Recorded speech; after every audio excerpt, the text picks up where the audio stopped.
Selamünaleyküm. Herkese salam. Ben Aylin Şah. Bugün sizlerle birlikte evde çektiğim masa turum. Saçma fikir vermeyeyim. Biraz hastayım. Belki sonra gitmiştim ve gitmedim bilmiyorum ama Allah yani bilir. Bir takipçim benden masa turu istiyor. Bana gelin başlıyor. Bu arada ben bu videomu bir defa çektim. Ama YouTube'a paylaşımda dedim ki ona da 24 saat ərzində şey olacaq da. YouTube'a qoyacaq. Mən dedim ki, elə bu yüklənmir, amma axıcı yüklənməyib. Çünki özüm 2 dənə əşya düzəltdim. 2 dənə əşya düzəltdim, bu arada anam gəldi ona görə. İndi nəsə axıcı yüklənməyib. 2 dənə çox əşya buraları falan düzəltdim, elədim. Onu gəlin başlayaq. Uzatmadan həmişə buradan başlayıram. Bir dəfə deyim ki, buradan başlayıram. Niyə olmasın? Bunu bəzilər bilir, mən həm zibil qabı, həm də karnaş qabı kimi istifadə edirəm. Bu qabı bilenler bilir, orada videomda kat qabı yapmıştım.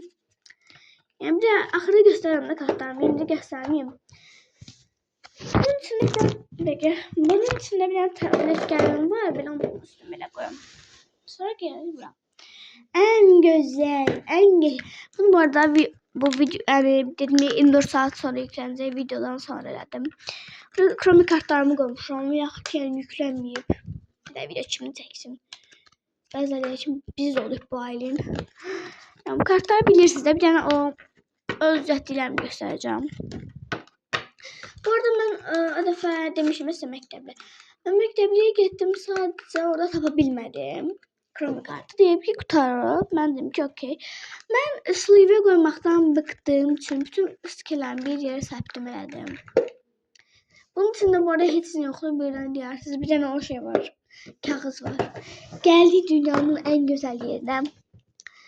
Bunu özüm yaptırmışam. Bilenler bilir benim şey qabım vardı. Oy. Şöyle sıkışmışım. Hayatım düşmə, səbitsiz olmalı. Burada bir tane belə bir şey var. Kart qabıdır bu da yani. Kromi qabı kimi gelir. Yani ise bir chest ve blacklinkler var.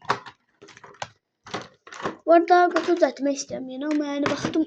Burada sleeve'ler, bir de stikerler, sonra munduklar falan var, böyle göstereceğim. Yani çok vecimize alacak bir şeyler ve burada özüme dırnaklar, freebie'ler, skotslar böyle şeyler var. Anayına sallaya sallaya, haydi sallayalım dünyayı. Neyse ben ayaklarına gelip gelirim ve ayaklarına gelip sizde ne böyle çekeceğimi düşündüm. Geliyor. Dostlar geldim ama niyeyse vlogumun bu kadar az olmasını istemiyorum. Görelim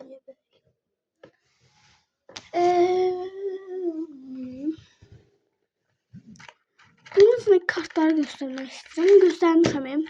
Arlamut ve terası yoktu. Bu arada dostlar ben o defa videomda demişim ki benim YouTuber dostlarım var. Video Shop'da yılırsa böyle vesaire gibi şeyler. Ama bazıları buna razı olmuyor. Yani bazılarınızın gerekiniz razı olmuyor. Ne? Yani deyiblər ki, YouTube olsun, sonra görüşmüsən ki, sen o dostunu diyorsun. Xeyr dostlar, ben sadece yani, ben o kadar da dost seçen adamı da seçsem bəli. Ama yani YouTuber dostlarım kimi qeyd edə bilərəm. My Melody'yim. Yani takipçilerim bilir Aylin. My Melody'ye sikeler böyle bir şey o. Duyulursa Aylin Shop. Neyse şu Aylin Shop. 456 Rose, Malawan, Lane, lisans soyadı 222 ve BTS. Neden bu kadar az? Bestosum hediye. Yok Sümeyye eleyelim. Neyse sonunda videomun sonuna geldik. Kanalıma abone olmayı, like atmayı unutmayın. Sizleri çok seviyorum. Bye.